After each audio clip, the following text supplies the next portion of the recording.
Coming up on the live and interactive ACSA legislative lunch break, Edgar and I will get you all of your latest news and information from the state capitol and CDE with an in-depth analysis on how it impacts you. We are currently tracking 2 bill hearings going on at the state capitol. Plus, we are talking about Narcan, the distribution of Narcan, and the latest information that's come out from the FDA. The ACSA legislative lunch break starts now.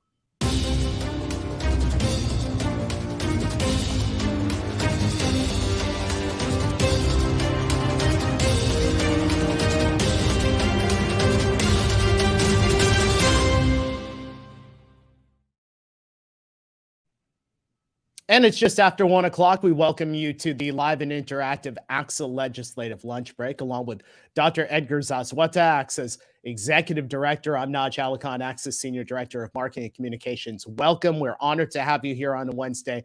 Go ahead and jump into the chat and say hello and let us know where you're watching from today. Edgar, how are you? Good, Naj. Look, every time this happens, every time I miss a week, I do wonder if I'm going to be invited back or if that's it. So, I think I have some pull around here, but maybe, I guess I'm happy to be back. The fact that, the show went on without Edgar, and I think it was a good show. I missed the inauguration of your new backdrop there. So congratulations on that. But thanks for still let me stick around with this gig. I appreciate it. Hey, I just have to make note of something. First off, want to make mention Susan Denton, our very first person on the chat for us today. If some of you remember the last time Kevin McCarty, the assembly member, was on our show, and it might have been during legislative action days, that in the midst of you and I talking with him, his doorbell rang and it was the Amazon person, and he was still talking while he got up to answer the door. Those of you don't get to see this, but Edgar, you literally got up as the show was opening. Did somebody knock on your door? No. So for those that were very perceptive, when I saw the intro, I saw that my jacket and I had a clothes hanger hanging over my shoulder here, and I knew that would really tick off our executive producer Michael if that stayed in the shot. So I figured I now know the theme song and how many seconds I have from the jingle. Mm-hmm. So I ran up, took it, that quick on my feet is what I was trying to be there. Wait, see, that is talk. That right there is a commitment to the craft. I've learned from you, from Michael, from Gianna. I was just a rookie here, some 100 shows ago. Now I know, I have a better appreciation for the broadcast experience here. I'm sure our producers will be very happy to hear about that. Folks, we are going to talk about Narcan coming up in the after our news headlines. We have some new information that's come out from the Food and Drug Administration. It came out this morning. We're going to talk about Narcan, the distribution, a governor's proposal, and how Narcan distribution is working in LA Unified School District. That's coming up in just a couple of moments. Edgar, I want to just kind of breeze through a couple of bills that are being discussed today over at the state capitol, both nutrition bills. One is Senate Bill 348.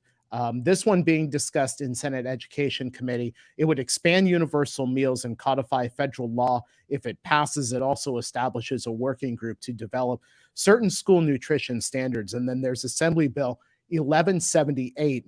This is being proposed by Luz Rivas. This provides free meals to parents and or guardians. So we are tracking both of those. We'll bring you more information on that from our legislative advocates likely next week. Want to point out a really great story, Edgar, and I'll have you comment on this one, about graduation rates in Stockton Unified School District. This came from the Stockton Record. The Stockton Record reports the district has 85% of its seniors graduated last year. That is up from 76% in 2020. So 85% of the seniors graduated last year. The uptick, according to the district's director of educational services, says 117 at-risk seniors were able to earn their diploma last year because they took their final high school classes over the summer. The director, you see him right there, Brian Biederman, places a lot of credit on the adults who work these programs. He said, quote, "They're connecting with the kids. I have adults going to houses, literally dragging them out of bed to complete coursework. because we don't want them to be 5 or 10 credits away and just give up. I love this story, Edgar. We heard so much about learning loss during the pandemic, about chronic absenteeism, graduation rates dropping, all of that. To hear this kind of data come out of Stockton Unified is fantastic. I'd like to think that we will hear more of this, but it sounds like the educators have gotten themselves deeply involved in making sure our students graduate. Well, first, kudos to you and to the team because to finding some good news, right? It's real easy. All you have to do is go on any given day, like do the search on our natural websites there. And most of it is challenges, right? We hear about the chronic absenteeism. We hear about the quote unquote learning loss, as the media likes to call it. We hear about all these challenges. I think it's real important. And frankly, I think that's one of our roles at ACSA, that is our responsibility to try to lift up those places, those communities around the state where things are working, right? And so I appreciate that we're highlighting some statistics, some stories about the numbers going up. And I think this is consistent, to your point, Naj, with some of the data that we had been seeing, even in the midst of more challenging news that we saw last fall when it came out in terms of the attendance rates and how enrollment had been going down, or chronic absenteeism, how we all know we've been challenged with that. The one small saving grace that we saw even at the higher grades, that we were keeping more of our students, right? And even when we talk about 15% or whatnot, obviously I think we'd all agree that's still too many, but I think those numbers, the graduation rates, are going in the right direction. And to your point, to our great leaders there in Stockton and other communities that are doing this work, I think it goes to show, also exemplifies what it takes, that it takes that personal effort, frankly, and you need the capacity, you need the resources, obviously, to be able to maintain that. But as he said, it's taking personnel, leaders, educators, literally taking it personal, where they're showing up to people's house to make sure that those students are getting across the finish line. So yeah, I think it is consistent with what some of the trends that we're seeing statewide, and I think it's incumbent on us to continue to highlight those practices.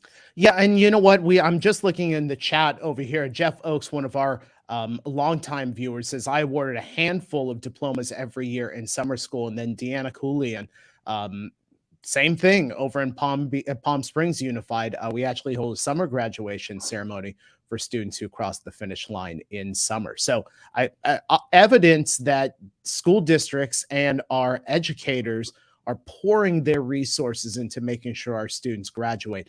So definitely a great story. Ryan Beardsley, I see your comment in there about missing my SDSU swag in the background. I will tell you that we are fired up for the Final Four, and nothing was more entertaining than the group message that Edgar and I had going back and forth on what was that, Sunday afternoon, Edgar? Sunday afternoon. When they advanced. Proud day for the Aztecs there for California. I'm a CSU grad as well, and in addition to my USC degree, I went to Cal State Fullerton. So I'm always happy to see our state schools doing well there.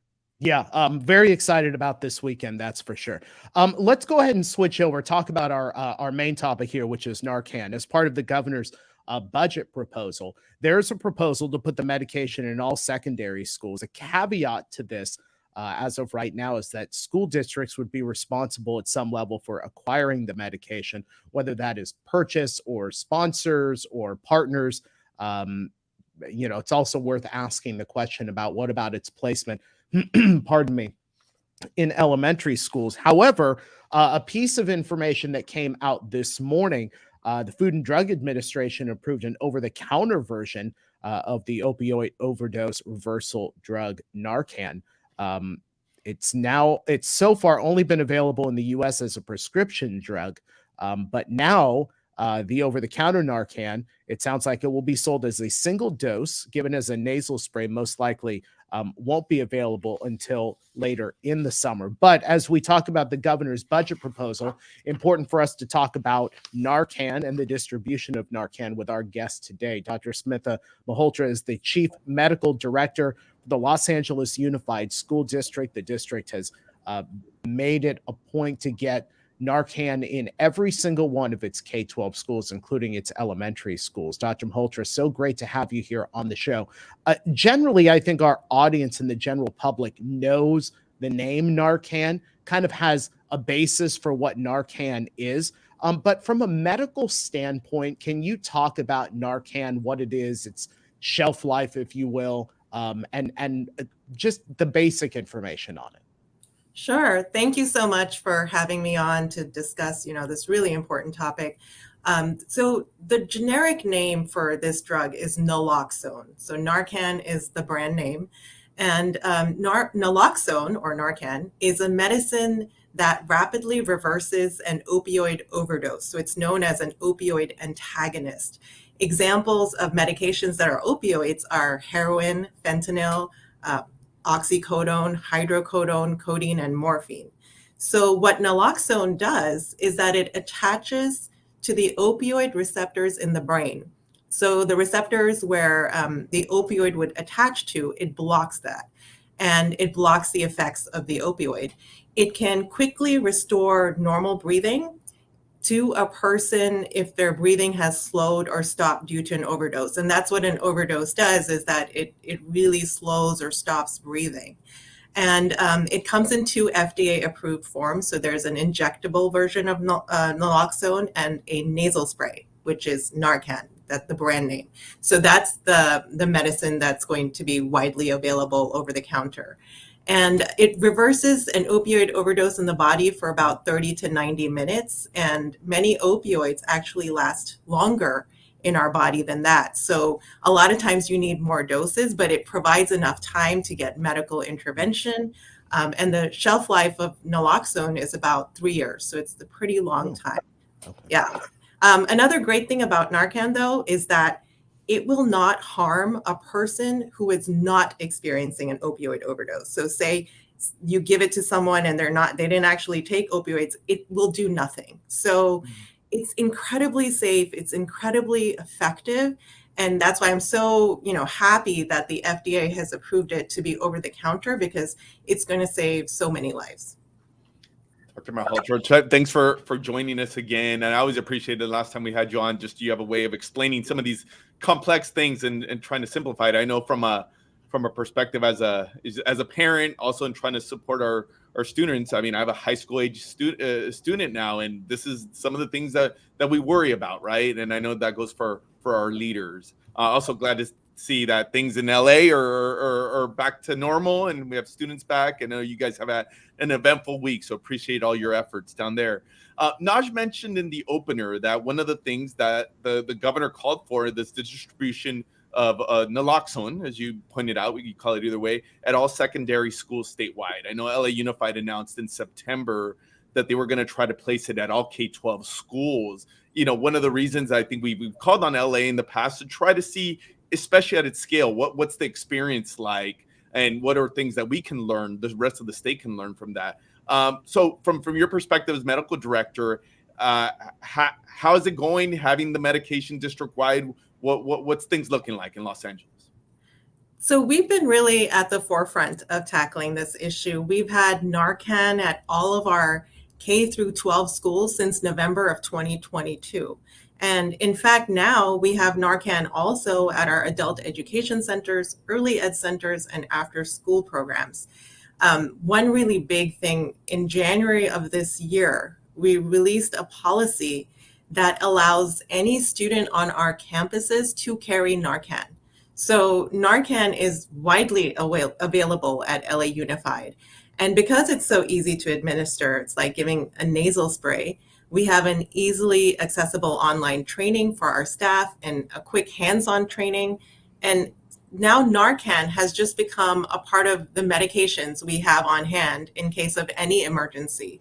Our response from our students, our staff, and school community has been incredible.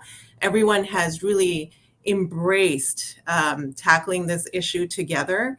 And now it's just a part of our protocol, and it's just so widely available, and I'm really proud of our district for that.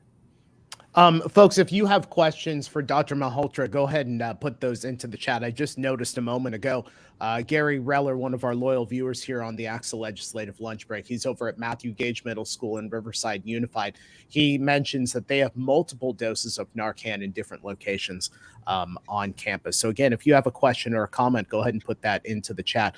Doctor, I'm glad that you mentioned online training in your response to Edgar's question, because it's our understanding that Narcan has been needed about a dozen times this year in LA Unified schools. Has that changed the lens of what the public knows or what the public needs to know about fentanyl and training and distribution and even just administering the drug? Yes, it's definitely more so. It's underscored the importance of education about how incredibly dangerous fentanyl can be. So, Narcan is a great life-saving tool, no question about that. We can educate everyone about Narcan, how to administer it. But before that, there has to be a large awareness and education campaign about fentanyl. And that's what it's underscored. The group Fentanyl Awareness Day says it's no longer just say no, it's just say no, KNOW. And what has really come to light, if you look at the statistics, is that drug overdose deaths have reached such highs in the United States last year among both adults and teens, even though, according to surveys, the use of illicit drugs other than marijuana has actually come down, especially among adolescents. And so these deaths are largely due to how lethal fentanyl is. So it's not that drug use is becoming more common, it's becoming more dangerous. And so I think it's important when we do education to educate our young people that fentanyl, when sold illicitly, can be disguised to look like pills such as Percocet, Xanax, Adderall. So even a small amount in these pills is deadly. That's why they say one pill can kill. And the drug traffickers are misinforming our students about, that they're getting pills that won't cause them any harm.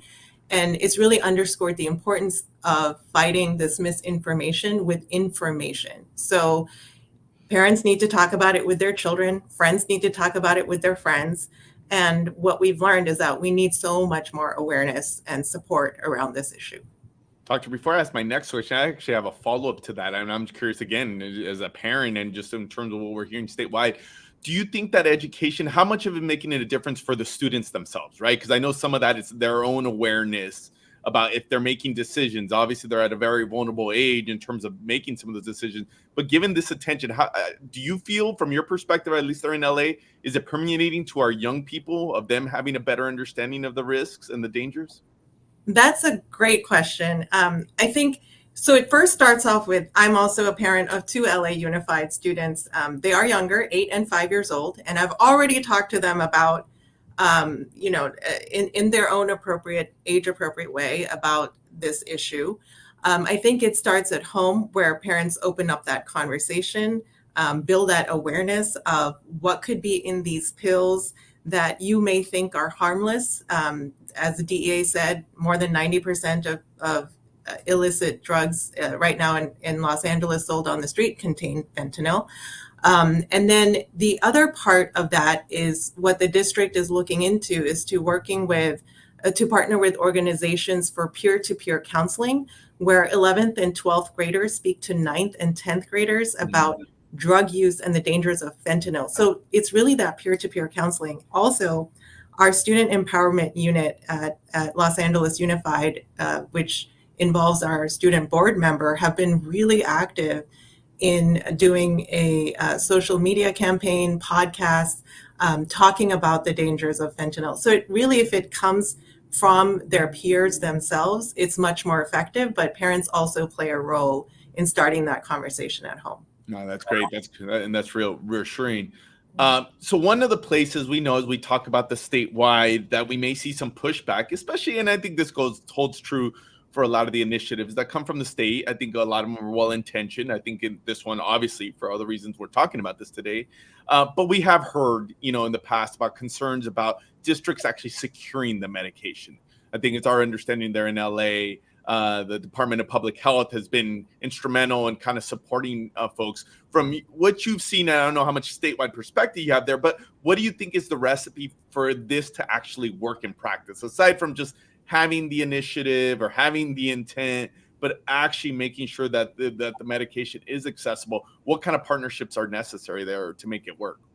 Great question. We are very lucky here in California. Our state is very supportive of this initiative. Initially, when we decided to have Narcan in our schools, the LA County Department of Public Health was very instrumental in getting our initial doses through different community-based organizations. But the California Department of Healthcare Services has something called the Naloxone Distribution Project, which we applied to. And it provides free naloxone to school districts, community-based organizations, anyone else that applies. And that is where we have obtained our doses from. And they've been really instrumental in providing enough doses for all of our schools and early ed programs and after school programs. And any organization can apply to the Naloxone Distribution Project. And so I think we're very fortunate here in California. And as long as the funding continues for this program, school districts should be able to obtain those doses. Let me ask I've got two questions here, but let me refer to this one that's come from Chris Mastris. He asked the question, any staff member can administer, correct? Is that how it is over in LA Unified, that any staff member can administer it if needed? Yes. And first of all, to put that out there, in an emergency situation, even if you have not taken the training and you administer Narcan, you are protected by the California Good Samaritan law. So no one needs to worry, save that life, regardless of whether you had the training or not. In our school district, all of our healthcare staff are trained, and we've had a lot of volunteer school staff that have also gotten trained. So any staff member in our district can get trained and administer Narcan. I am going to put this on a bumper sticker, what you mentioned like 2 minutes ago. Edgar, I wish this would apply in many other places. You said fight misinformation with information, which is great. Again, bumper sticker material there, because I know some districts are launching communications plans to inform their communities about Narcan. How important is it for districts to get in front of this, and for other districts that may be, a step behind, how do they catch up to the information on fentanyl and the information delivery of Narcan and its availability on campuses? Yeah, it's incredibly important. Like I said, Narcan is the end. Before that, there's the education campaign. I can share what we're doing at Los Angeles Unified. So we have a campaign that is directly targeted towards students, and another effort directly targeted towards parents. So like I said, our district, we are partnering with organizations for peer-to-peer counseling. We want our 11th and 12th graders to speak to our 9th and 10th graders about the dangers of fentanyl. We also have developed a database of community-based organizations that have reached out to us to come and talk to our students on our campuses. So we've created this database for each of our different regions, and our schools can reach out to these community-based organizations to have them come and speak to the children. We also developed a working group. As soon as this issue started becoming bigger in Los Angeles, we developed a working group amongst all of our divisions that has been meeting weekly to discuss how we're going to target these different populations. We also have had a large-scale effort from our Family Academy. So back in, I believe it was October of 2022, we hosted webinars attended by thousands of parents on what fentanyl is and how to talk to your child about fentanyl. And finally, our mental health team has created a series of modules that are parent workshops on how to talk to your children about drug use and how to build resilience in children. These modules are actually now required for our schools as we go into this next school year. So we're constantly working on different approaches and different ways that we can address this issue. We are also working with different physicians, actually all over the United States, to help us develop some PSAs directed to our students and our parents. So it's a big, large-scale effort, but school districts should start that now.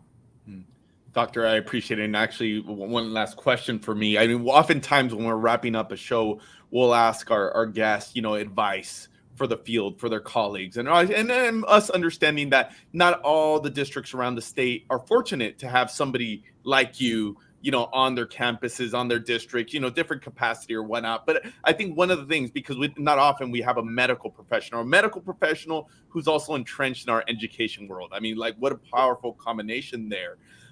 We hear so much about the anxiety, about the different pressures that our youth are facing here, whether it be giving advice to, you just touched on this, to the field as educators, to parents.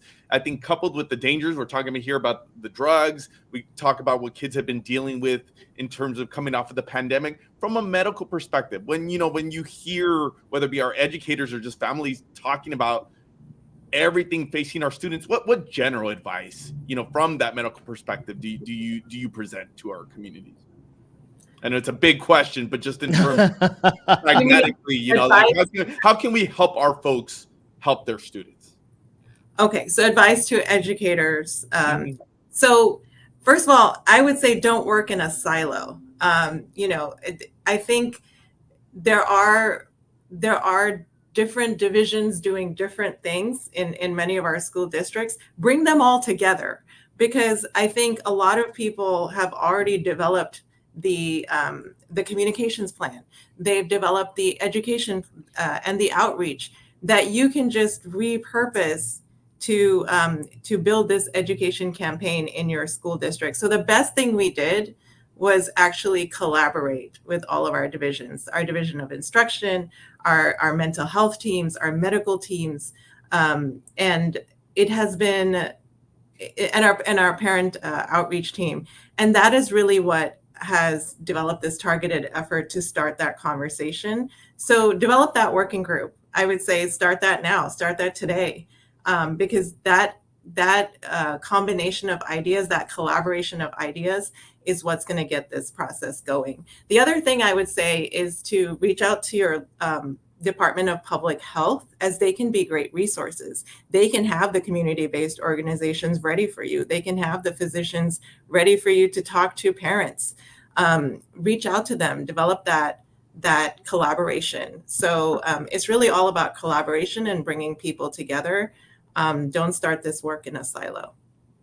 All right, Dr. Smith-Malhotra, Chief Medical Director from the Los Angeles Unified School District. Doctor, it's great to have you on the show. That's twice now that you've been on the show. So when you get your third time on the show, Edgar pays for business cards. Third time, I think. Is this your third time? Okay. Oh, you changed her there. There you go. All right. So we'll start sending you business cards that you can add to it.